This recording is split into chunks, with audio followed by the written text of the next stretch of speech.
अब ही उमरी नादान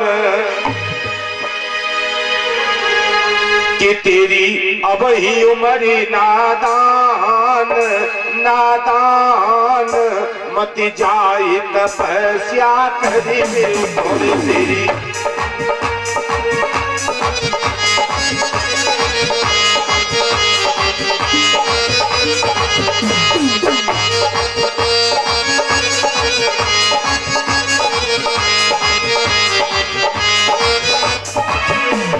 कहने लगे बात बेटा बन को मत जा। क्यों मत जा? सुत उमरी तुम्हारी बारी है, बन मिले बहुत बन प्यारी है बन तू देखी हुई हैरान हैरान मत जाए तपस्या करिवे को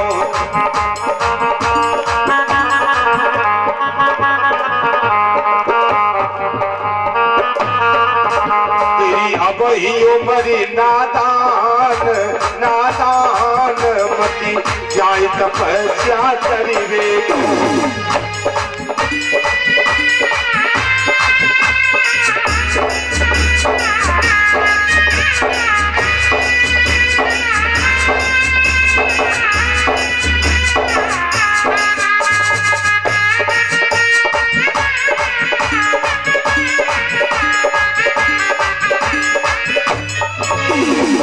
कथा के प्रेमी सज्जनों, उत्तर बात कहने लगे बेटा एक बात कहूं तुझसे,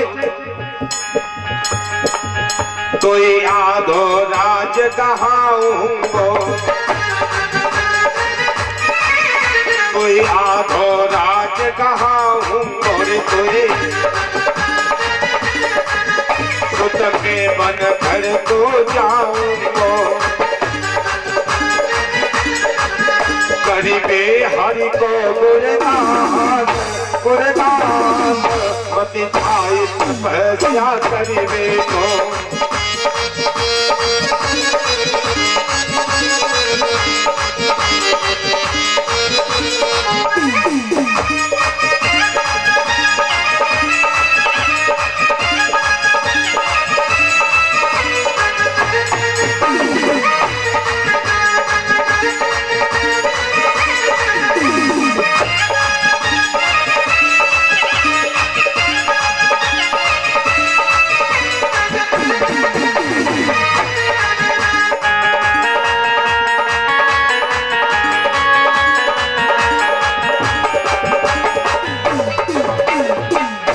कथा के प्रेमी सज्जनों,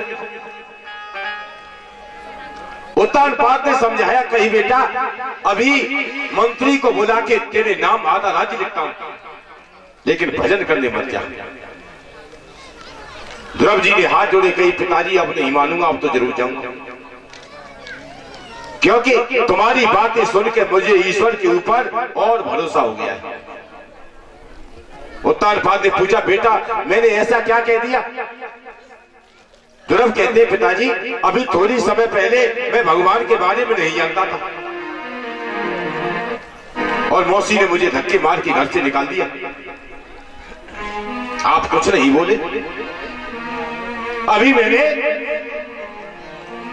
भजन करने का विचार किया है, आप आधा राज्य देने लगे। अब मुझे भरोसा हो गया है कि जिस भगवान का विचार करने से राज्य मिल जाता है, जब वो भगवान मिलेगा तो क्या मिलेगा। ध्रुव को भरोसा हो गया ईश्वर पर। पिता की नहीं मानी, पिता ने आशीर्वाद दे दिया और वन की ओर चले हैं। तो रास्ते में भेंट हो गई किससे? देव ऋषि नारद से। नारद जी से मिले और नारद कौन है?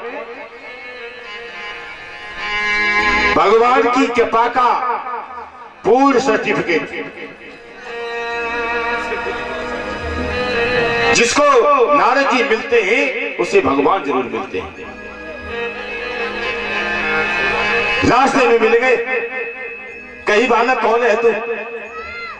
ध्रुव जी ने कहा मैं महाराज उत्तानपाद का बड़ा बेटा हूं, तपस्या करने वन में आया हूं। नारद जी ने सुना, कहने लगे बेटा लौट जा घर, जंगली जीव तुझे खा जाएंगे। ध्रुव कहने लगे महाराज मैंने सुना है एको ब्रह्म द्वितीयो नास्ति, हर जीव के अंदर एक ही भगवान है और भगवान भगवान को नहीं मार सकता। ध्रुव जी समझ गए बच्चा होना आ रहे।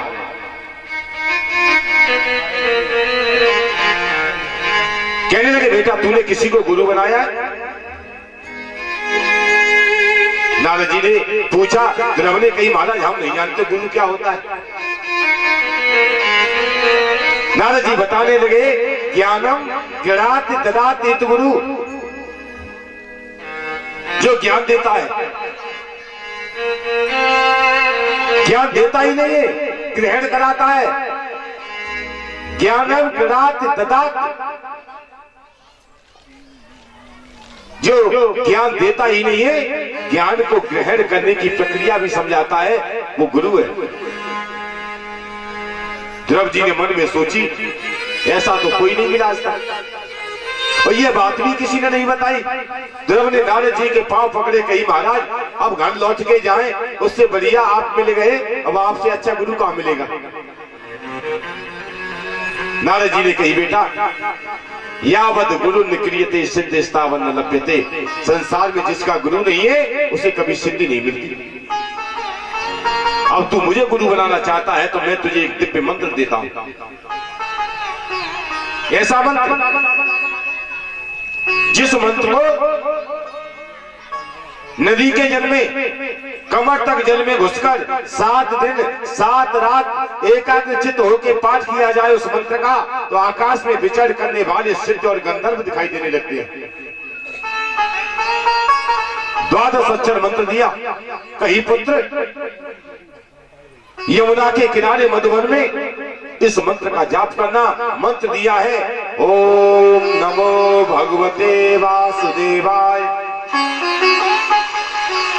कही बेटा जा, ये 12 अक्षरों का मंत्र कहा जपना? यमुना के किनारे। और यह एक बात बताऊं, भक्ति करने का मन हो तो कहां जाओ?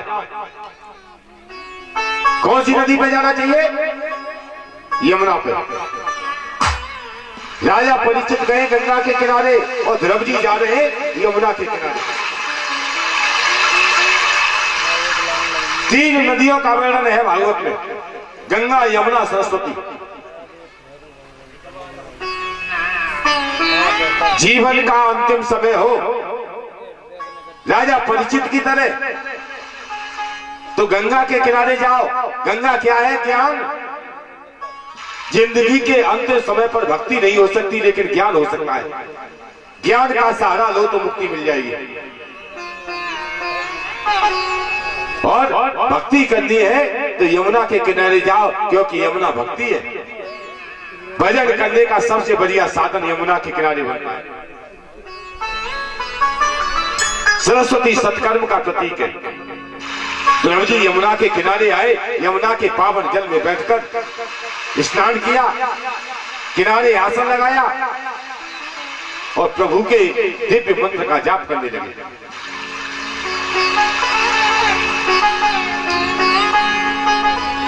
भजन कर रहे हैं।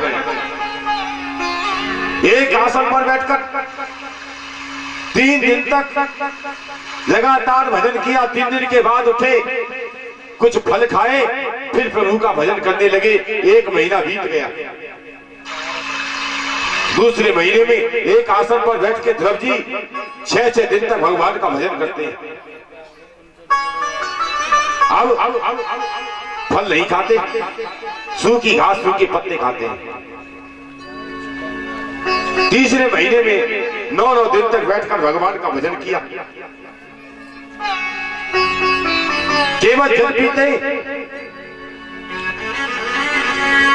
कथा के प्रेमी सज्जनों, 4थे महीने में एक आसन पर बैठकर 12 दिन तक भगवान का भजन किया। 12 दिन के बाद उठे और उठने के बाद नित्य क्रियाएं की और फिर भजन में लग गए। साधना एक तपे हुए साधक की तरह, एक सदे हुए साधक की तरह कठोर करते जा रहे हैं। 5वें महीने में ध्रुव जी ने श्वास को जीत लिया, इंद्रियां मन के अधीन हो गई, मन बुद्धि के अधीन, बुद्धि जीवात्मा में लगी है और जीवात्मा का सीधा संबंध परमात्मा से हो गया। चित्त की वृत्तियां एकाकार हुई, एक पैर से खड़े होकर भगवान का ध्यान करने लगे। 5वां महीना बीता तो 6वें महीने में देवता भयभीत हो गए। ध्रुव ने श्वास रोकी है, संसार के जीवों की श्वास घुटने लगी।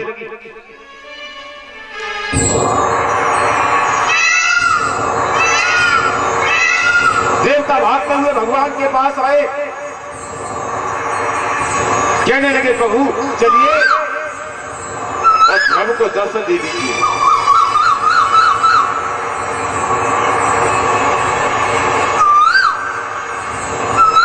प्रभु चलिए ध्रुव को दर्शन दो, दर्शन दो, दर्शन दो।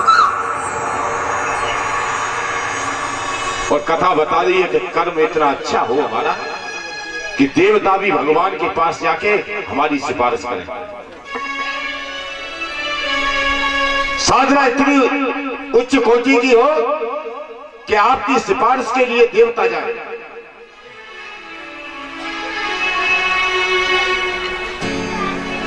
देवताओं ने कहा प्रभु ध्रुव को दर्शन दे दो। भगवान ने कहा भैया मैं किसी को दर्शन नहीं देता, फिर ध्रुव को क्यों दे दूं? देवता कहने लगे महाराज झूठ बोल रहे हो, आपने ब्रह्मा को दर्शन दिया, आपने कर्दम को दर्शन दिया, कितने लोग गिनाए जिनको आप दर्शन दे चुके हैं। भगवान कहते हैं भैया मैं दर्शन देता नहीं, अपने भक्त के दर्शन करने जाता हूं, ये देखने जाता हूं कि मेरा वो भक्त कैसा है जो मेरे लिए अपना घर परिवार सब छोड़ के जंगल में बैठा है।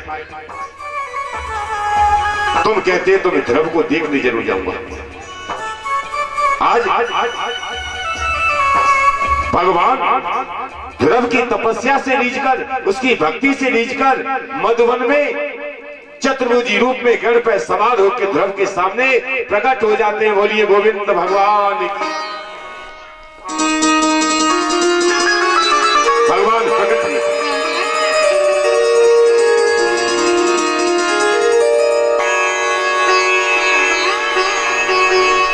श्री सुखदेव जी महाराज कहते राजन ध्रुव ने आंखें नहीं खोली। प्रभु समझ गए ध्रुव के हृदय में भगवान का रूप बसा हुआ था। प्रभु ने अपना रूप खींच लिया, हृदय में अंधेरा हुआ।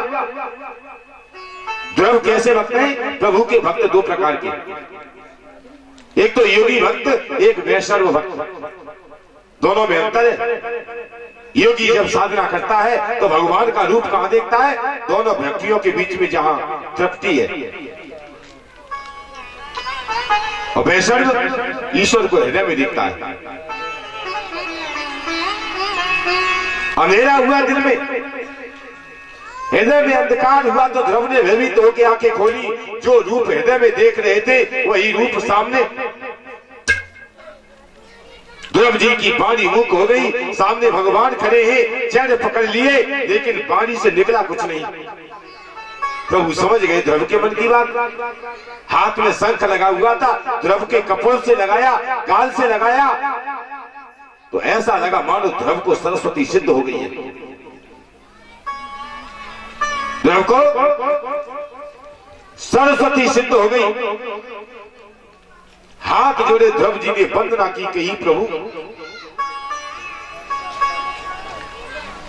नमो निर्विकारम निराकार नित्यम निरीअद्भुतम नेति गौ भक्त सत्यम नमो सच्चिदानंद आनंद रूपम भवोताप संताप विस्ताप रूपम भावूत त्रिभूत सुस्फुट प्रज्ञम जनाकाश आकाश आकाशज्ञम किरीटाद भाजे सुसंखाद हस्ते नमो विष्णु देवेश देवम नमस्ते। ध्रुव जी ने हाथ जोड़े, कई प्रभु आप निर्विकार हैं, आप निराकार हैं, आप महामूर्ति हैं, आप ही त्रिमूर्ति हैं, आप सच्चिदानंद स्वरूप हैं। हे प्रभु, मैं अबोध बालक आपको प्रणाम करता हूं, आपको वंदन करता हूं। भगवान ने दौड़ के ध्रुव को गोद में उठा लिया। छोटा बच्चा वंदना कर रहा है, प्रभु ने गोद में उठाया। कल्पना करिए कितना सौभाग्य होगा उस जीव का जो जीव भगवान की गोद में बैठा है। भगवान ने पूछा, बेटा एक बात बता, तेरी मौसी ने कुछ कहा था, याद है तुझे? बता तो सही, क्या कहा था ध्रुव? मैंने अभी बताया था कि दुनिया में कभी अहंकार भरी बात मत कहो। दुनिया भूल सकती है, भगवान नहीं। भगवान भूले नहीं है। ध्रुव ने कहा, प्रभु मेरी मौसी ने कहा था कि प्रभु से वरदान लेकर मेरी कोख से जन्म ले तब तू राजा बनेगा। भगवान कहते हैं, ध्रुव ये तुझे राजा बनने के लिए मरना पड़ा, दूसरा जन्म लेना पड़ा, फिर तो मेरा दर्शन बेकार हो गया। हे पुत्र, सुनीति के बेटा के रूप में इसी शरीर से मैं 1 वर्ष का नहीं, 1000 वर्ष का नहीं, 36,000 वर्षों का तुझे अखंड राज्य देता हूं। कितने वर्षों का राज्य दिया? 36,000 वर्षों का अखंड राज्य।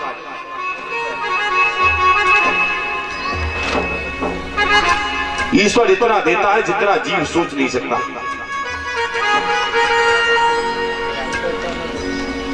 कहीं ध्रुव, जब तुम दुनिया छोड़ के आओगे तो मेरे उस परम धाम को प्राप्त करोगे जो आज तक बड़े बड़े योगी जन प्राप्त नहीं कर पाए। एक दिव्य लोक का रिजर्वेशन कर दिया ध्रुव के नाम में। कहीं बेटा वो दिव्य लोक तुम्हारे नाम से जाना जाएगा। प्रभु ने माता सुना, स्नेह किया, प्यार किया और वरदान देकर प्रभु अंतर्धान हो गए।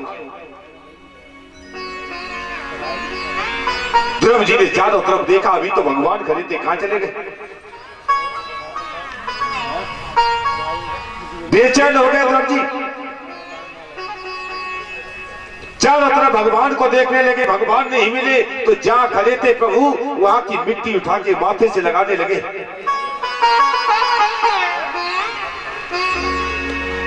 रोते जाते हैं ध्रुव। हाँ प्रभु कह के लताओं से पताओं से वन में भागते फिर रहे। उधर नारद जी ने देखा ध्रुव को भगवान मिल गए। बड़ी खुशी हुई, और होती है खुशी किसे होती है? यदि कोई बेटा अच्छा काम करे तो माता पिता को बड़ी खुशी। पिता का सीना गर्व से फूल जाता है, मेरा बेटा है। और कोई शिष्य अच्छा काम करे तब तो गुरु को खुशी होती है।